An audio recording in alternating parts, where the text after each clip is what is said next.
Good evening, everyone. Thank you for joining today. So we'll do a call to order with attendance. Bill Lesage back. Suzanne Dirksen back. Steve Moore, council. Jenny Nolan, budget manager.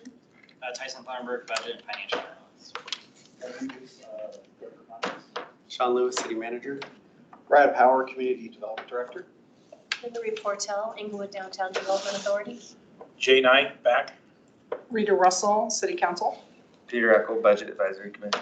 All right, and nobody is online right now. All right, so do we have a motion to approve the last meeting minutes from end of April 9th. April 9th, thank you.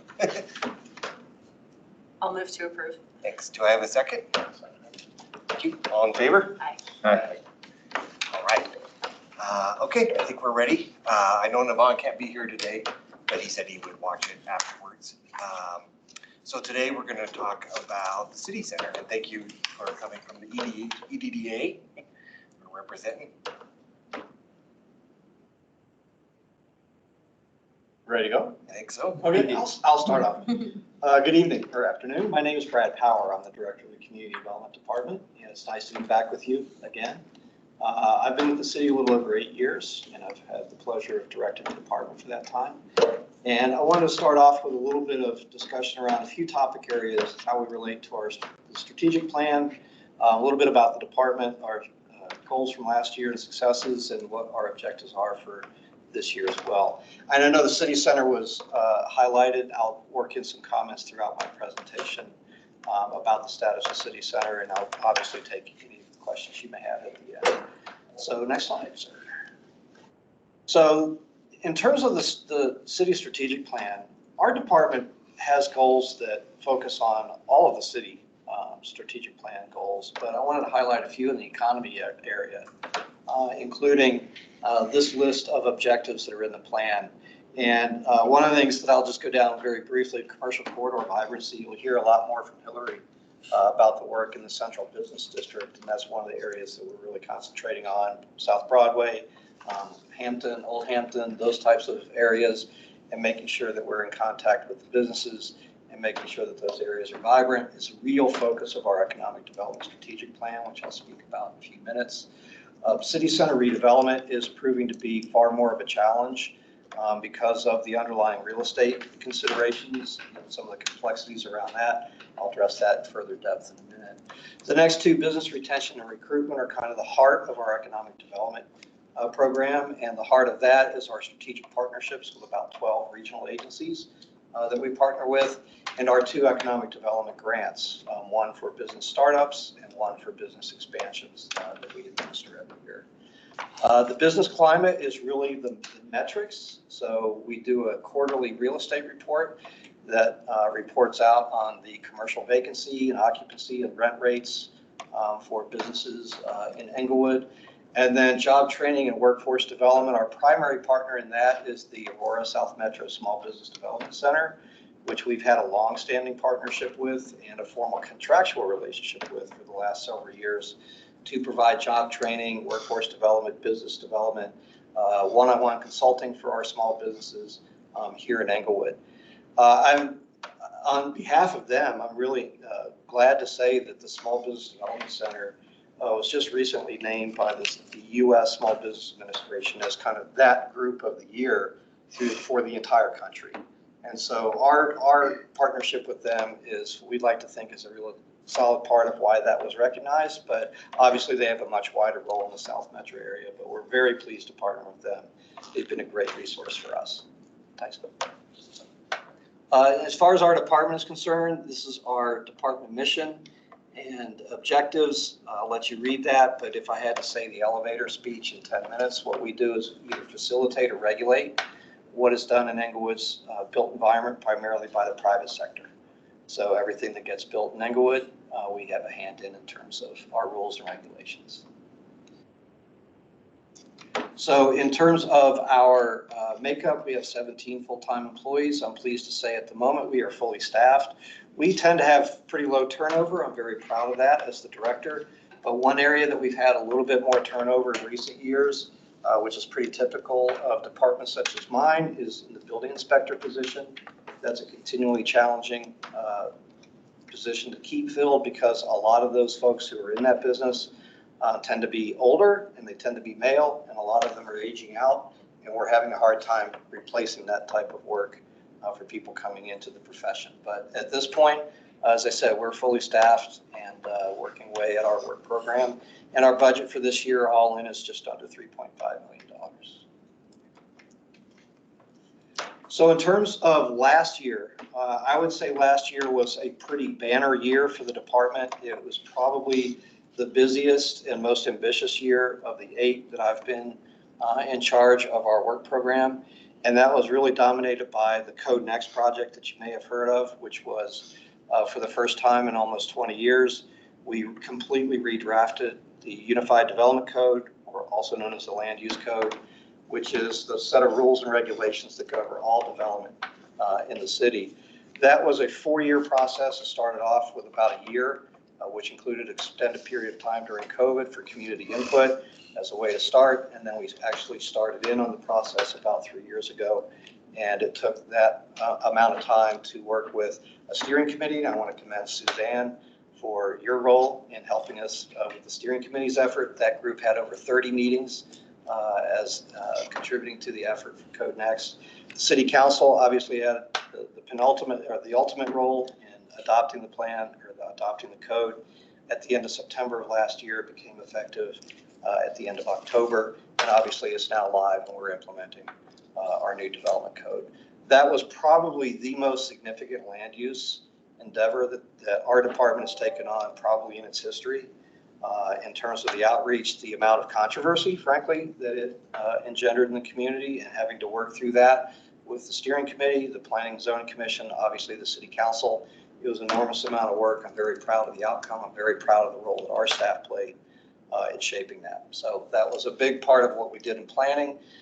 Ancillary to that, we amended our short-term rental application process. We also switched our vendors that monitor our programs and do that type of work for us behind the scenes.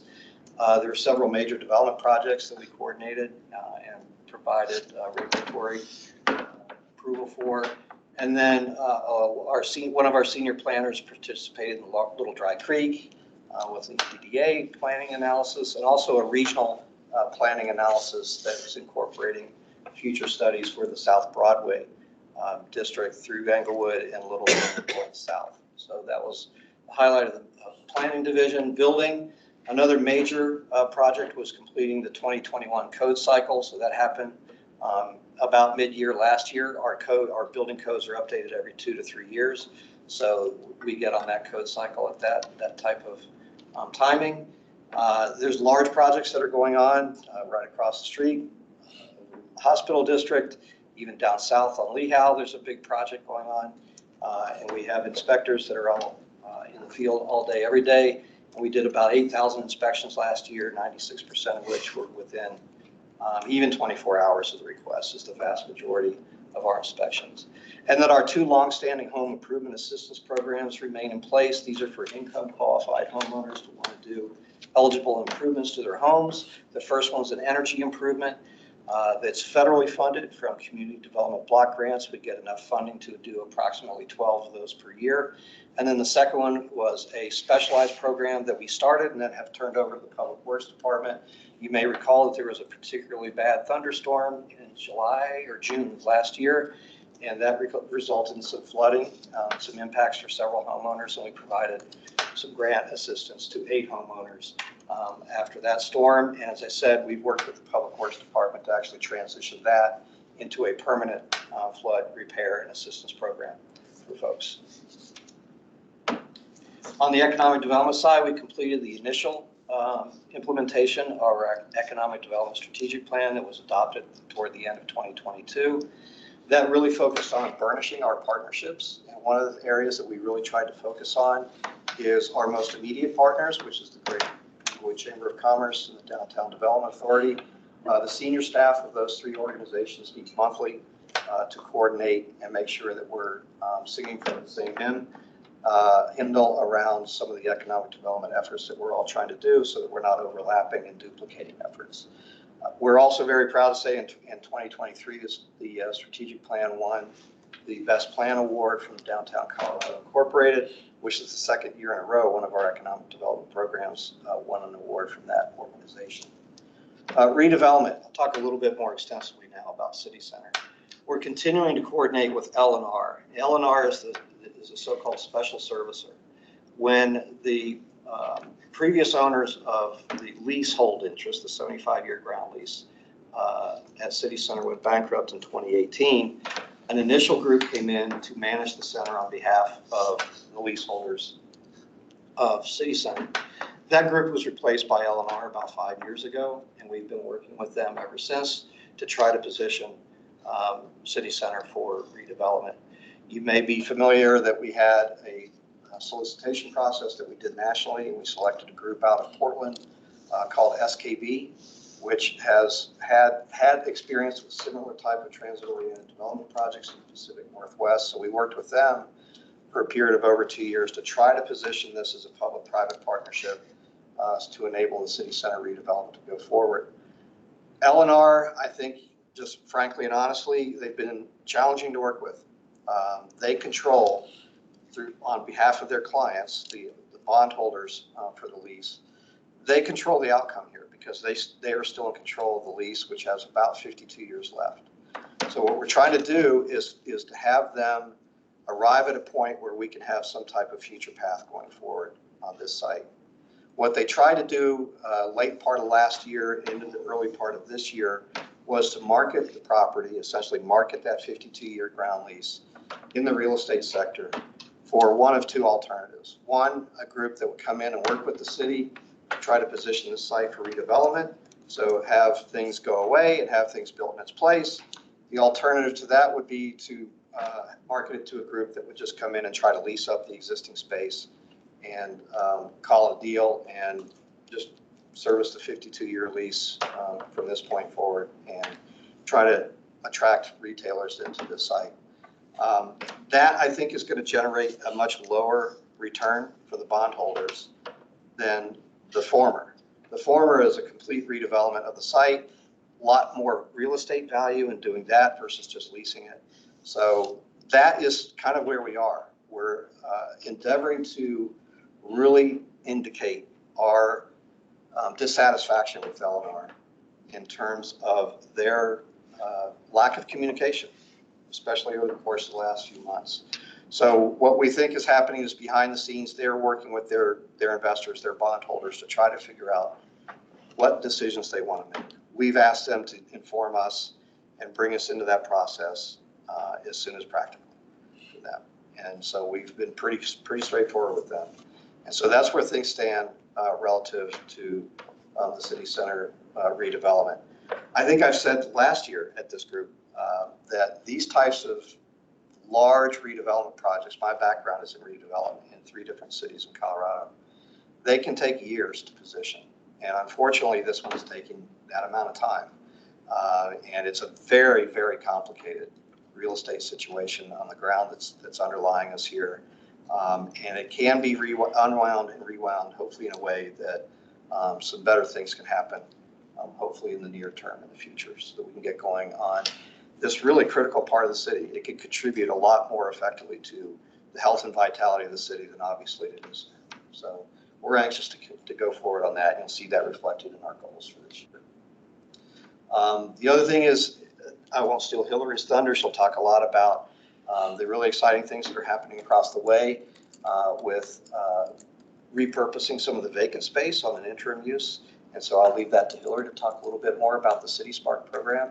And then lastly, through our redevelopment manager, he worked with RTD to secure a 3-year, $900,000 partnership grant from RTD. It's going to enable us to reconceive the delivery of what the Englewoo trolley is doing. So we're talking about new vehicles, maybe even a new name. You can go online and vote in terms of what some of the choices are there. Expanded hours, Saturday service, those types of things we're looking forward to getting going later this year through that grant that we've been able to get. through RTD. That'll supply about $300,000. That will supply $300,000 per year for the next 3 years. Next slide. Our return funds from 2023 in terms of how we closed out, we did have a little bit of a personnel savings because we did have some transition in a building inspector position. We returned some commodities monies. That was largely from subscriptions that we didn't utilize because more of that is happening online. And I believe our fuel expenditures came in at a less than projected number for both the department vehicles and the trolley fuel expenses as well, which is budgeted in our budget. Let's see, contractual services, that was obviously our major source of funds that we returned to the general fund last year. That emanated from 2 places. One is we have an on-call inspection service and service that provides technical review of building plans. We don't do that in-house, we sub it out.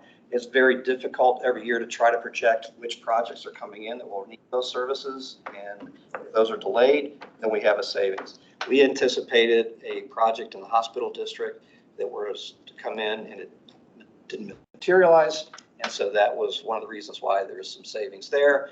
And the other is our specialized outside real estate counsel for the city center project. Obviously, it wasn't called upon to negotiate development agreements and those types of things with the developer. So that was the source of that savings as well. And then finally, we had some savings in capital because we decided to defer the purchase of a vehicle. So there were some savings in that as well. You ask me every year about challenges, and I try to mix it up. So one of the things that I couldn't quite mix up this year is the city center redevelopment. That remains a challenge, but it also remains a huge opportunity, as I said, for the city. One of the interesting challenges that's happening is kind of what's happening at the state level in the legislature around land use law and land use bills.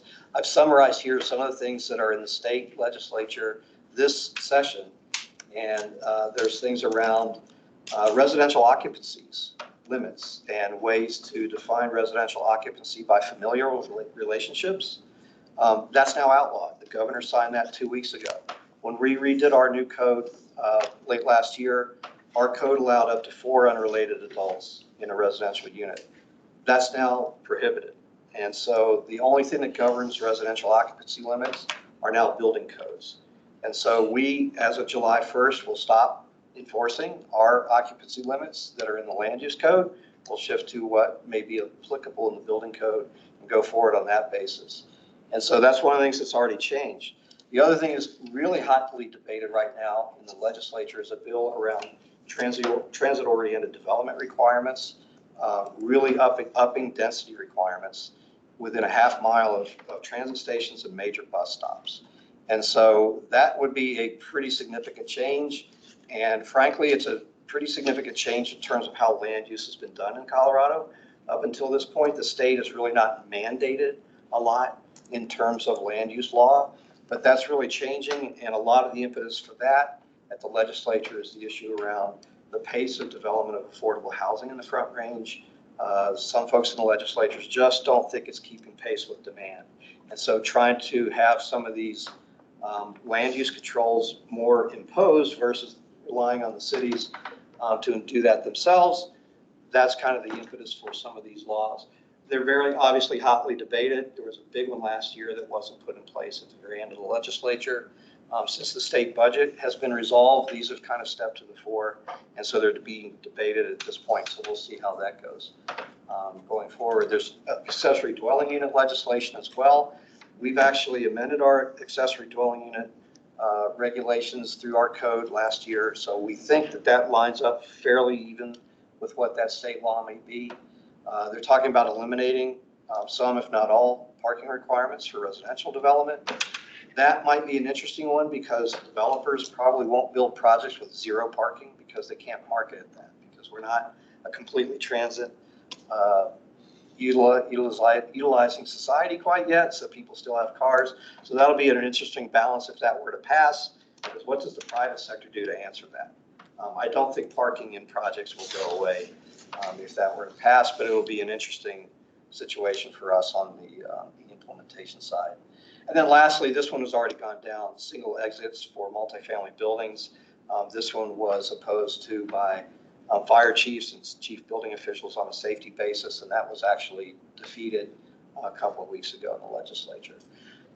The upshot of this is what do we do in terms of a lot of the reporting requirements that would be happening for local governments that would be required to maintain reporting back to the state on our ability to implement these types of laws.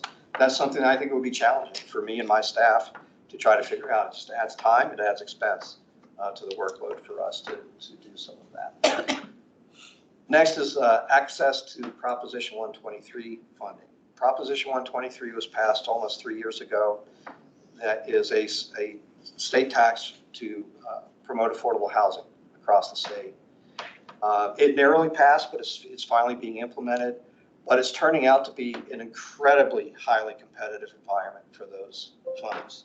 I'll give you an example. Last fall, the state of Colorado opened up a $35 million fund for cities and other eligible groups to take advantage of land banking, buying underperforming areas or properties and communities, and either holding on to them for up to 5 years with the idea of attracting the private investment who would build affordable housing on a site.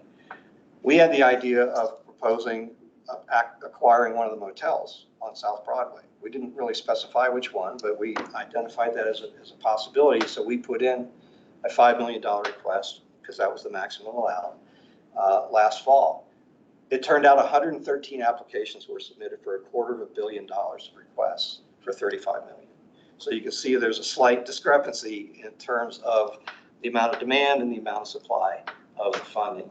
So Proposition 123 through our Affordable Housing Task Force is one of the things that is looking at long-term affordable housing policies for the city. Depending on what kind of policies the council chooses to go forward with, we'll have a much, hopefully, strengthened arm to compete for some of those dollars well into the future. But I'm just highlighting the fact that it's turned out to be a lot more competitive than I think any city thought it would be.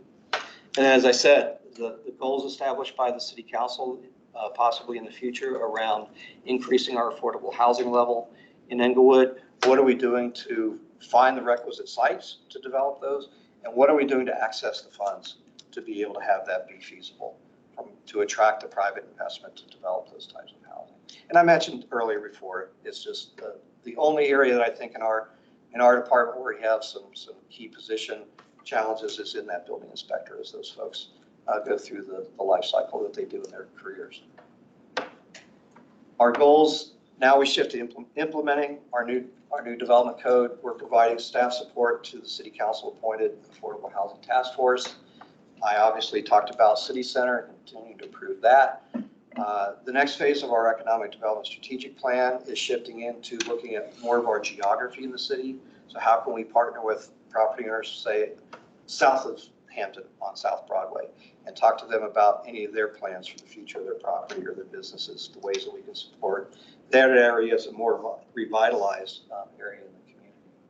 We are actually developing, in partnership with the EDDA and the Chamber, Small Business Rewards Program, which is an app-based program that we're funding to the tune of about $25,000 that will allow people to go into businesses in the downtown, and if they take part in the app, they just hit the receipt on the app and they get a small reward back. The retailer doesn't have to do anything. We're actually contracting with a third party for that. Littleton rolled it out last year. It's been a tremendous success. We looked at other areas of the country that have a couple of other cities that have done it as well.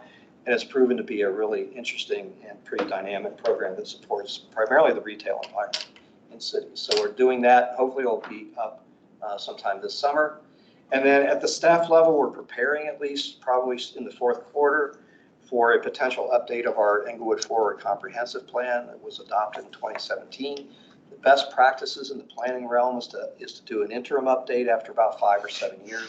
So we'd be due for that. We're going to propose some ideas of how we would do that in-house. We would not hire a consultant to do that. We would use our own professional staff. And we will approach the council toward the end of this year, at the very beginning of 2025, to see if they want to direct us to undertake that endeavor in 2025 and 2026. I mentioned the Englewoo trolley. And then one of the other things that we're trying to do is keep an even keel on our inspection demand in the community. Right now, we have a lot of large projects that are under construction. And our inspectors go out to these projects and they do inspections as a team. And one of the things that we don't want to do is have the smaller and mid-sized projects start to fall behind, because they can be across the street at this project on Jason for 2 or 3 hours at a time. So one of the things we're going to institute is after-hours inspections that would be funded entirely by either the contractors or the developers, so those guys can go out and keep a good head of steam on some of these inspections so that all of our projects don't fall behind. So we're implementing that as well. And I believe with that, I will take any questions you may have. And I appreciate your time. I had a few, if anybody else wants to go first. Well, thank you. That was very good. And the city center update was good timing. So we were there for the SIP meeting yesterday. Where maintenance items and those types of things are coming up for this building and others. So it's good to good to hear the updating status. So thank you. The inspection fees or permit fees, weren't those reviewed or updated last year? Seems like I remember that, or is it just ongoing where they're? So we generally do our inspection fees and building fees on a 2-year cycle. Okay. So we will look at them at the end of this year for next year. And we obviously always compare ourselves to other metro area cities. Yeah. And especially the ones that are closest to us. Not everything is apples to apples for everybody, so we have to kind of customize it for us, but we do it on a two-year basis. And that's what most communities do on the building side of things. Yeah, okay. And then on the small business rewards, so we're seeing there's cost to us. We're contracting a third party, which we'd be paying for, right?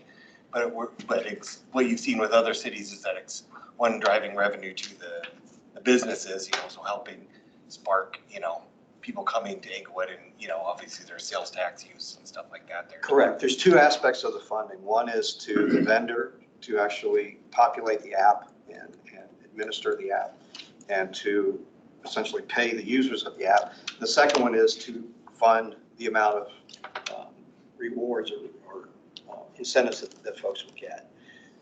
So it's not a huge dollar amount, but if somebody goes to a coffee shop and buys a $3 coffee or $4 coffee at this point, they might get 50 cents back or something like that. And that's where that rest of the funding will come from. We're obviously going to monitor the pace at which it's spent. Yeah. So if we have unbelievable success in that program, we may request additional funding on an ongoing basis. It's kind of a pilot at this point. If it proves to be very successful, we'll pursue other funding opportunities. And then the only one I've been seeing the surveys and such out there on the trolley is that the funding there, it was, I think the 900,000 from RTD, it was $200,000 a year. What's the additional cost on our side to maintain and run that program? Or does the grant cover that? The grant would be, the intention of the grant is to cover those incremental costs. Oh, okay. For both the new vehicles and the new service. Okay. The ultimate goal for the trolley and this kind of the central transit options in the community is, what does it look like in the longer term future? Do we have that kind of fixed route in one type of vehicle? Do we do more on-demand type of transit here, or do we do something else? And what other funding opportunities would be available down the road? We're talking to the EDDA about transportation in this area long term. We're talking to the hospitals about that. If there's a developer that actually controls the outcome here, we actually were talking to SKB about they contributing to some type of long-term transit opportunity here, so that we have a most effective way of moving people through the central part of the city in something other than just cars. Obviously, we want to include the bike and walking environment here too, because it's quite hostile now to be a pedestrian or a biker here. So the idea of connecting these critical areas in ways that are not just auto-centric, the transit option has a huge part of that. Yeah, thank you for sharing those kind of ideas and things that are happening. It's good to hear. Thank you. Regarding the building inspectors, how are you tackling trying to fill up those spots? Just curious if there was something that maybe you saw in the previous 3 cities that you said you'd worked with, if there were some sort of recruitment that was successful. It's only been a challenge for me here because the building cycle over the last 5 years in the metro area has been unprecedented. So every city has just been challenged with the amount of growth that's been happening up and down the Front Range. And so there's just a limited number of people who do that work. So the competition for those skills has increased. One of the things that I'm talking to our chief building official about is the idea of maybe reaching out to Arapahoe Community College or other types of non-4-year degree conferring institutions to talk to them about. This is a tremendous field to go into. It's secure, it's got good benefits. A lot of these people tend to historically have come out of the trades. So all of our inspectors are either electricians or plumbers. And so what can we do to reach into that field and have those folks to say, you know, if the ups and downs of the economy or my boss is not a very good business person and I want to stay in this field, but I want to have some different way of doing it. More and more people need to be exposed to that. So we're trying to look for ways, and I know she's working with her state organization as well, because it's a nationwide challenge and phenomenon that there just hasn't been that replacement line of people quite yet. So how do we expand that? Those are a couple of ways that we're trying to do it. Any other questions? Well, thank you so much. Thank you for the time again. I appreciate it. We're very glad to be here and do the work we do on behalf of the community. It's very good to hear.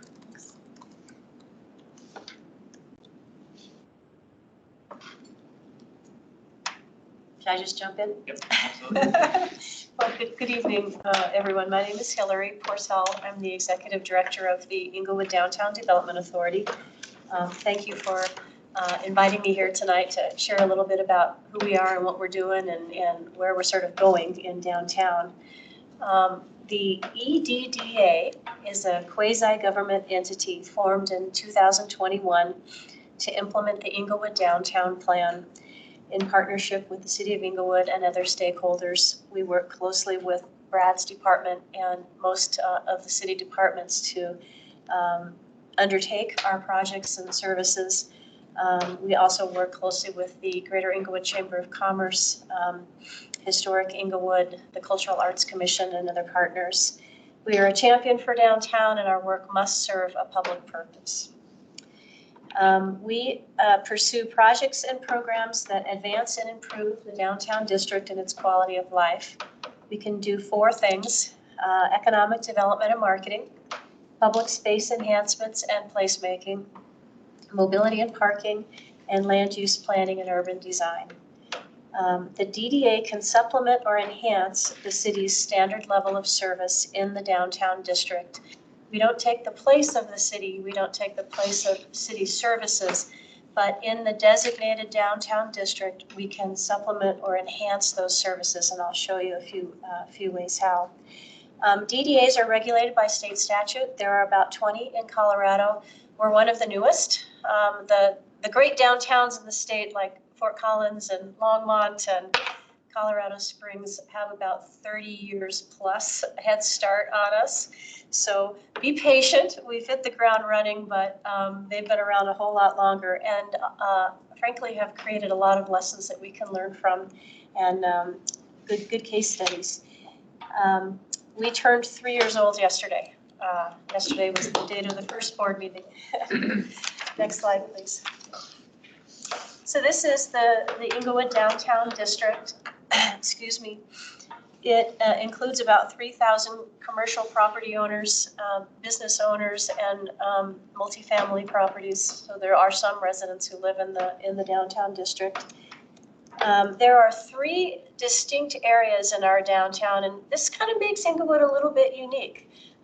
There's the what we now call the Wellness District up on Old Hampden, anchored by Craig Hospital and Swedish Medical Center. There's the South Broadway, kind of traditional Main Street area in the middle, and then on the west is the city center area all the way to the light rail station. Each area has its own sort of context, its own identity and a slightly different economic development strategy to support that. And I'll explain more of that as we move forward. We are funded only through tax increment. We get no funding from the city's general fund. And I'll try to make this as simple as I can because it can get terribly complex.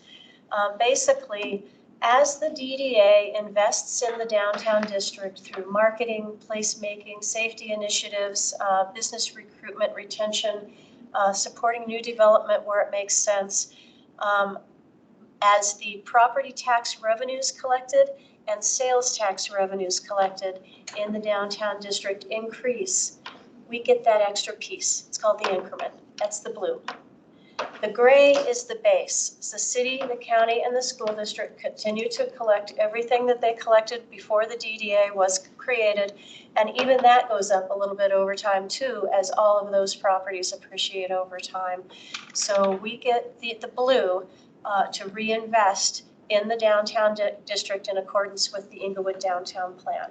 That lasts for a 30-year period statutorily, at which point the city and the DDA could decide to extend it another 20 years or revert back to the previous structure where 100% of all taxes generated in the downtown district go to the city, the county, the school district, and other entities.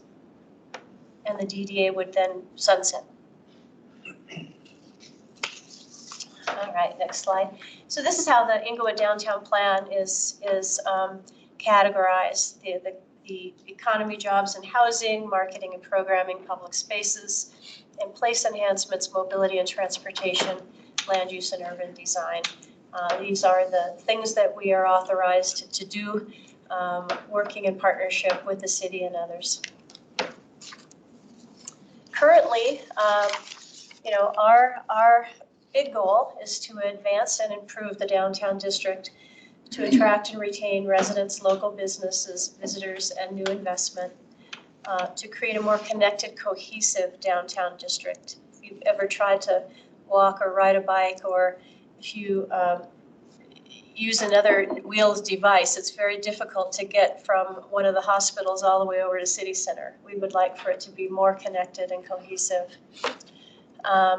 And then we're really engaged in short and long-term financial and project planning.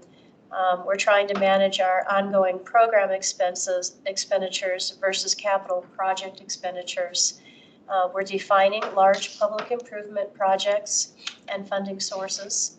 We have a variety of ways to leverage the tax increment that we collect. We can pay for projects directly. We can take out loans. We can finance them through bonds released by the city.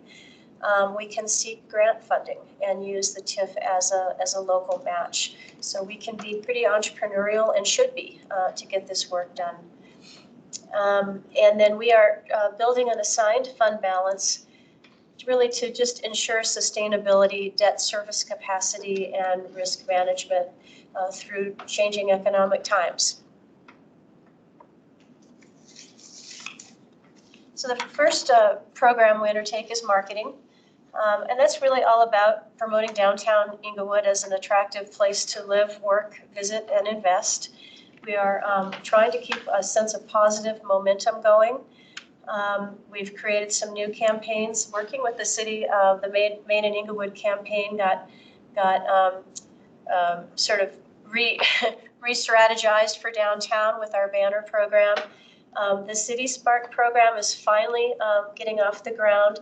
We're kind of happy about that one, and we'll see how it all turns out. But there was about 20,000 square feet of vacant commercial office space. Where are we in City Center? That way, across the Civic Fountain area on the ground floor. And it's been empty for about 5 years. And so when we realized that the City Center redevelopment project was likely to take longer than any of us wanted it to take, and we would have this transitional period, we got together with Brad's department, at the time it was called EAF, that handled maintenance in the area. The police department, All Health Network, which does homeless outreach and services, and then the DDA, and kind of looked at what can we all collectively do here to sort of stabilize this area. So I hope you've seen some of the outcomes of that. The private security has been much improved in the last year. The police are all over things here. Homeless services is a consistent need at times. And then the DDA's role really was to try to reactivate those vacant spaces, invest in activities that would bring new customers, new people down here, and then also help enhance some of the city events that the city does in the Civic Center area. And so we were able to negotiate with L&R Partners to offer a minimum of 12 months free rent for Redline Contemporary Arts Center, the Guild, which is a small business development, small business incubator, and Historic Englewoo. So what we're trying to do here, it's a very intentional program. It's not just let's give away free space to people. We're trying to cultivate and grow local business, local entrepreneurs, artists, and history. And these are three principles and values that this community really seems to treasure. And so we really kind of deliberately chose those nonprofits to try this out with and give them an opportunity to grow their model, whatever it is they're trying to do. So the Guild wants to evolve into a small business incubator. So they are not only going to be doing offices for entrepreneurs, but workshops and classes on small business development and how to start a business and how to grow a business. That's in partnership with Economic Development and the Chamber of Commerce and the Small Business Development Center. Redline Contemporary Arts Center does affordable studio space for local artists, and this is a new satellite for them. They have several satellites around the metro area. They're based in Denver, so we're real excited to get some of their artists in, and they also have an exhibit performance space as part of their suite. And then Historic Englewoo is kind of using their space as a storefront and a meeting space. They're creating some new exhibits in the museum in this building, but in the City Spark area, they can create awareness in a more accessible area for all of the activities that they do in the community, some of which could occur there, much of which would occur in this building.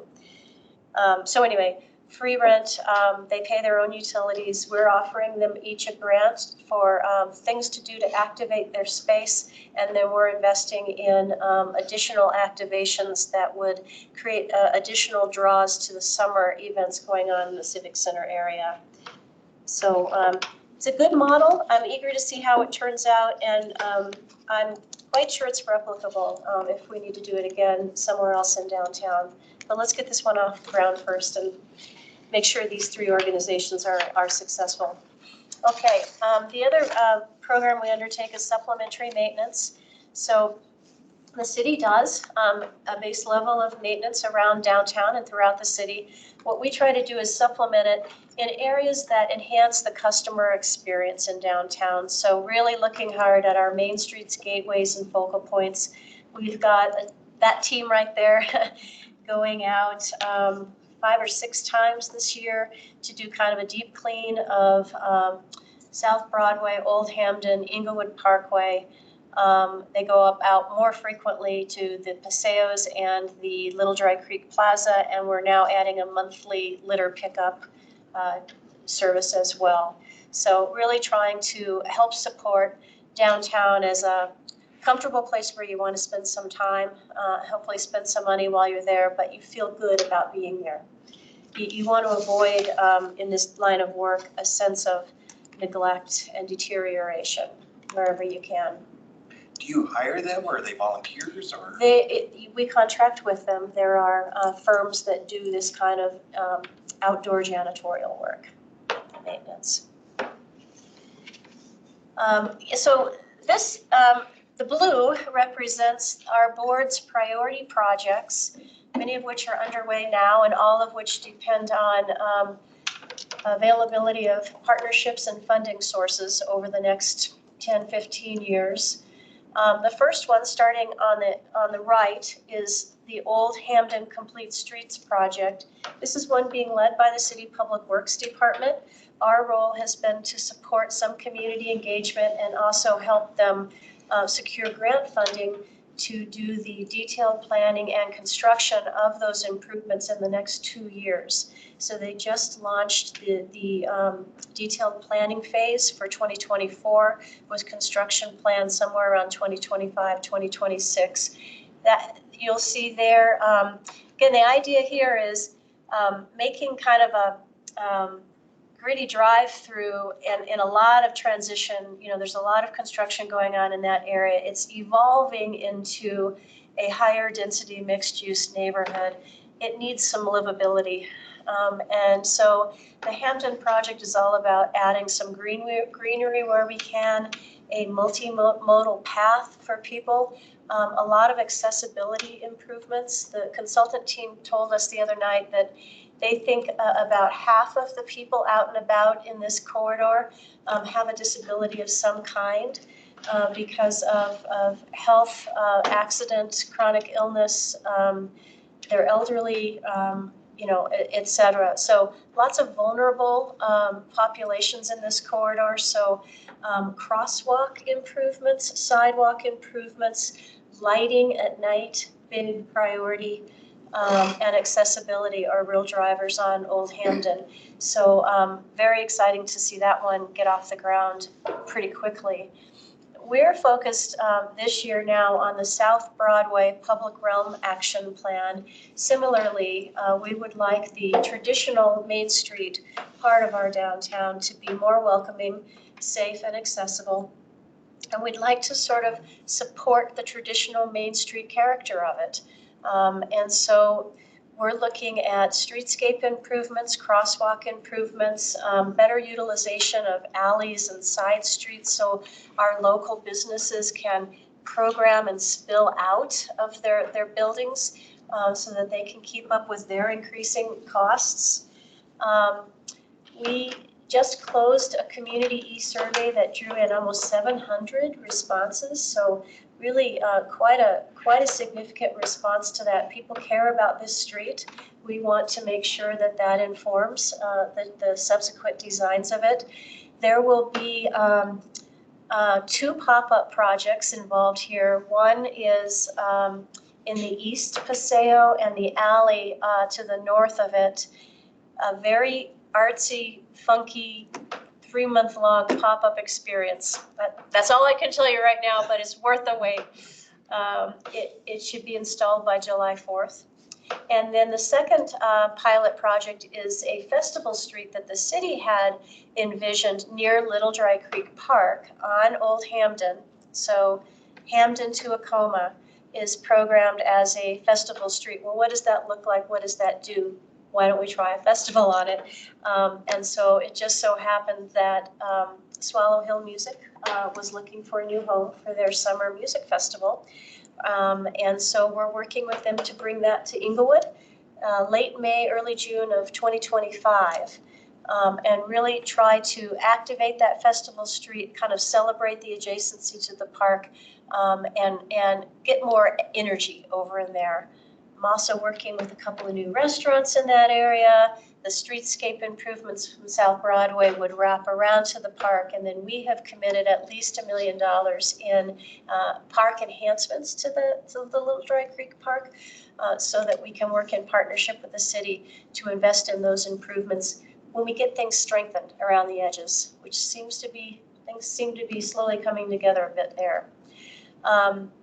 Thursday of this week, there will be a community open house at One Barrel during happy hour, 4:30 to 6:30. If anybody wants to drop by, learn about this project, see what the survey results yielded, and some kind of early ideas by the consultant team. It's a great time to share your thoughts and ideas about South Broadway as well. It's what day? This Thursday, 25th. Then the other one that's kind of a big move, see that dotted line that goes from Little Dry Creek Park up to the north?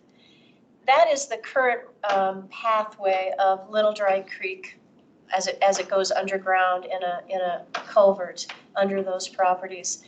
We don't think it's feasible, and it isn't, to daylight the creek itself. But we could celebrate Little Dry Creek as a historic feature. I mean, gold was discovered there, and that's what led to the formation of this city. We can celebrate Little Dry Creek and share its history by creating a surface multimodal greenway. We probably won't be able to follow its exact contour because it cuts through two very large private properties, but we're looking for ways to do it along the public right-of-way. And so we have been investing in that planning effort with the Community Development Department last year and this year. Englewoo Parkway also needs to be revamped. It could be more of a boulevard, more walkable, more multimodal, more comfortable, more tree cover. There's virtually no tree cover in the city center area. There's virtually no greenery of any kind. So creating livability involves some greenery. And then, of course, the area marked off the square on the far west side is the core city center redevelopment project area, and the DDA will be a major public finance partner for that project when it starts to move along again. So this is our 2024 budget. I haven't started on 2025 yet. I'm just getting 2024 launched, but we projected last fall that we would bring in about 2.8 million in tax increment. That's property tax increment and sales tax increment only in the wellness district. We collect both in the wellness district and only sales tax increment in the South Broadway area right now, with a total expenditure of about 870,000.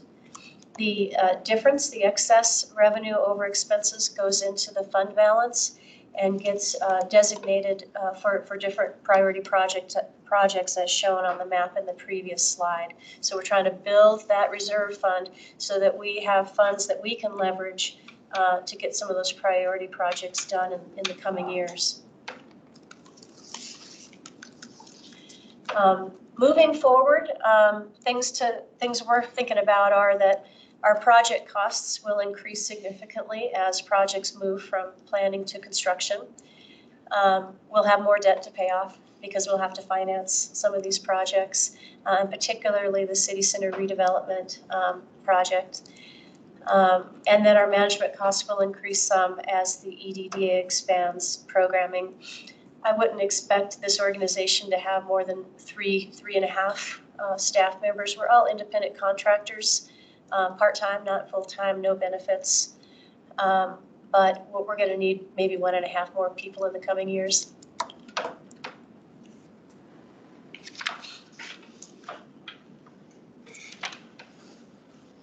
Any burning questions? Just some background on the South Broadway part of the EDDA, I'll call it. Why is sales tax only collected there?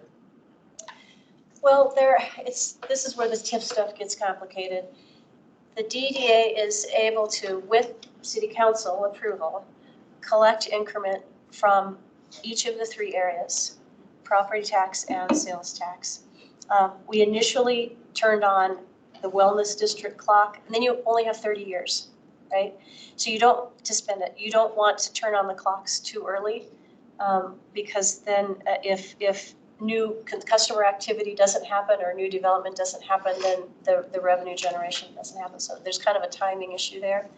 But we thought collectively that it would be prudent to go ahead and focus on sales tax increment on South Broadway and save all of City Center, really, all that bigger area to finance the City Center redevelopment project, Englewoo Parkway, and maybe some of that Greenway project. Cool, thanks. Hilarie, I have a question. Do you partner with Treeline for some of the maintenance work? Treeline, the nonprofit, or is that somebody else in town? We work with Front Range Services. Okay, so you're not using people with intellectual development disabilities for any of that work? No, but they have a relationship with Ready to Work with the new. Bridge House. Yeah, with Bridge House. So they can bring somebody on the team from that program when things are up and running.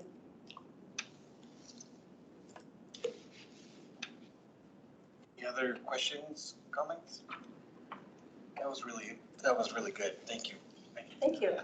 Yeah, that was great to hear that readout from being having on the committee for a little while. It was cool to hear that.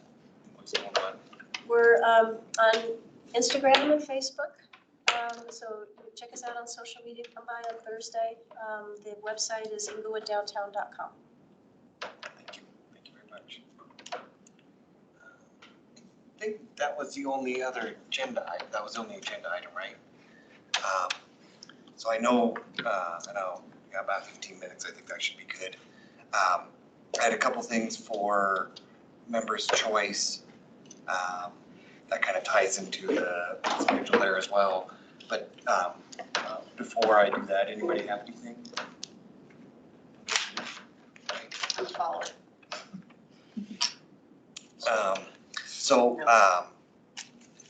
First thing with the sales and tax use, so we had the presentation. Suzanne put together that spreadsheet for us. So provide your feedback on there. The idea was that it was there today. I didn't have a chance to look to see if everyone had completed it. I looked over the weekend, but I didn't have a chance before I came here straight from work. But if you haven't, please do it. Hopefully by the end of the week, so Jenny and team can take that and disperse the feedback. I know to that, we had some conversations last night after the SIP review, and I think just the general reminder is that council is looking for, do you feel like, thank you again, the funds, were they used correctly? Yes or no, and then on, if there is feedback on readability of it or the presentation, or any of that kind of feedback, I think the departments, Public Works and the Police Department are open to that. They want to hear it. This is the first year they've done it, so please provide that. It's kind of where I was at, is, not to sway anybody, but I'm not seeing any reason why it's not, wasn't used for the purpose it was from that kind of audit perspective. But I do have feedback on, the readability of it. And I think especially from like an overall public consumption of it, I feel could be concerning. So that was just kind of some of the feedback that I provided separately on the forum. So again, just kind of encouraging folks to go out there and complete that if you haven't. I don't know if anybody else has any comments. Yeah. So what I shared with Bill last night was, yes, I have every reason to believe that the additional sales tax revenue was spent as it was supposed to. When Director Rochelle was here, we talked about the specific public work projects, those line items. We asked for, at least I did, asked for the exact cost of each of those projects. I would like to see that, not just a blanket sum, this is how much it cost. And yes, it was at least the amount of that sales tax increase. So like one of those projects is literally at the end of my driveway. So if I look out my kitchen window, I want to be able to say that project cost $973,000 and it was funded by a sales tax increase, right? Not subsidized. And then all things PD, I mean, I would just like to see that redone. Zone impact, park ranger, the all health contract. I think those are very clearly alternative policing models. Otherwise, I think a lot of it's just gray areas. So this question was brought up even when the sales tax increase was first on the table. Like, where does traditional policing end? Where does alternative policing begin? And some of those line items, like I was talking about this last night, like a police lieutenant or a sergeant, 0.75 FTE or 0.25 FTE is going to alternative policing. So if there's a decrease in that sales tax revenue, are they really going to demote that sergeant by 1/4 of an FTE? I don't think so. So I would like to see more delineation between the traditional policing and the alternative policing as it's funded by that. So I'm going to try to enter put that in the spreadsheet. I just don't know how to share that other than the narrative I just shared with you. Thanks for I sharing think most that. of my questions that I put into the spreadsheet were just right along the lines, because I don't see where the progress is versus kind of where we were when we needed to do that. Yeah, and I don't know that it's necessarily progress that Well, that's I'm probably looking for. not the Okay. right word either, sorry. Yeah. Delineation's a better word. Okay. Yeah, I think in the future it'd be great to see progress where we have 2 park rangers or, there is some growth, but, so those are my thoughts. And I think all the feedback that we're providing in the spreadsheet will help come the June meeting, right, in the kind of the larger discussion. So, I'll jump back in there, but you might just see a Suzanne tab with some comments on it. I'll just say, I think I put it in the spreadsheet, if not, I'll double check myself, but the use of the words anecdotal and like survey-based for the police side, I just think from a general public consumption could cause concern. Be like, you guys, perception of if you read it, and, especially if you're not hearing the presentations, is like, you guys don't know what you're doing with that money. You're just guessing at what people are doing. And I don't say that as being flippant, just from a citizen perspective, I'd be concerned about that, in the PR side of that, so. Just saying it out loud in here too. Anything else on the spreadsheet? I got one more thing. Just have a question about it. So the finance staff has your feedback already? No, we haven't. Oh, okay, because y'all we're aren't still, we finished. gotta get everybody, and maybe we could I can go in there and look and see, and then maybe I'll just email you and just send a reminder. I know I can't really send out to the group, so I'm just kind of pushed by like end of Friday, otherwise. Yeah, I'll do mine tonight or tomorrow, so I'll let you. Does that work, or should we say Monday, give people the weekend, or is that, Do you guys need the weekend? I can agree to I do today or not. tomorrow, like Peter. okay, cool, Then I would say Friday. Okay, cool. That would be great. okay. Yeah, I kind of aborted my attempt because of everything I just shared with you, but I can go back in and. I would just also comment that, this is the first year for this review, and so we want to get it right in terms of how you all would like to see those delineations made. So if we need I think the earlier we can get that and start that process, the better that product will be for future years, because this will be an annual review. Yeah. So. Yeah, but I see it just as like we've been doing with SIP, is like we've continued, and other people are providing feedback, and it just keeps getting better and, more evolved, so. No pressure then, huh? Yeah, well, and I think that police, tried to throw everything at it to make sure that the bases were covered. But if you all would really like to see, more granularity in what you think is most appropriate, that's what we want to do. Understanding that, future BACs may say, oh, we don't think that's that, it's this. I mean, so there will be some of that, I think, in future years, but I think you all will set the standard for kind of how we're moving forward with that. Yep, that makes sense. Okay, so the other item I had, so if you, the meeting was really good last night. Jenny facilitated and ran it all. It was a good meeting. Suzanne and I were there, so if you didn't listen online, please go and listen to the recording. It started a little past the I think it was like 8:30ish maybe. I know it was a little bit past like what it said on the agenda, and it went till 10ish. 10. Went from, I think, 7 to 9. Yeah. Yeah, I was just thinking. I of- watched till 10. Oh, but the meeting ended around 10. Yeah. Um, No, I think I walked Oh, yeah, out of I'm the sorry, building. event to end at 8, yeah, I'm sorry, Yeah. I was like for Greg. Yeah. That's I think what I meant to walked, say. yeah, we walked out of the building around 9:10, 9:15, so. Okay.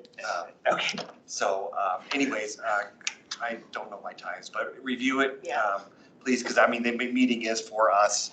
We're one of the main consumers of that.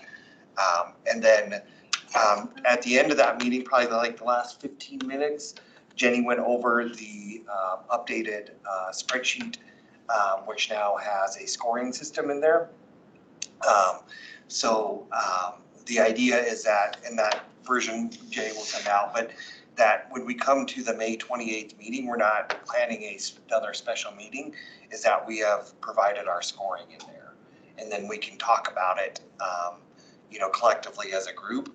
But they need that, the staff needs that feedback by the end of the month, May, basically, right? It's like, Right, yeah, because our letter to the city manager's office is due June 5th. yeah.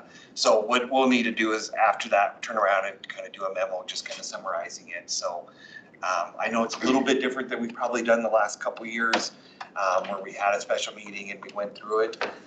So please go through scoring. We can work in groups of 2, right?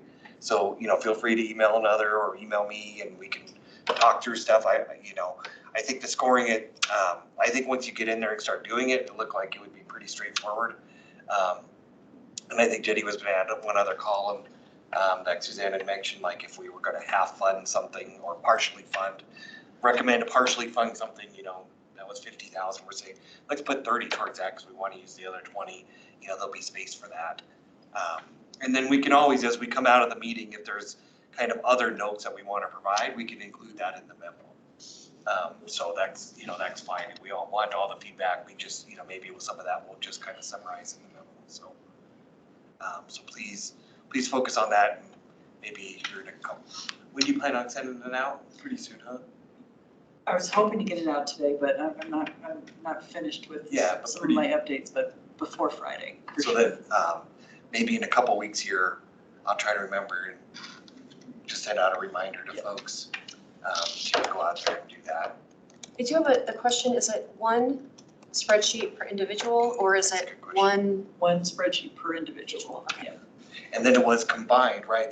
Then you have the ability Then to we'll combine it Okay. from like an entire committee perspective.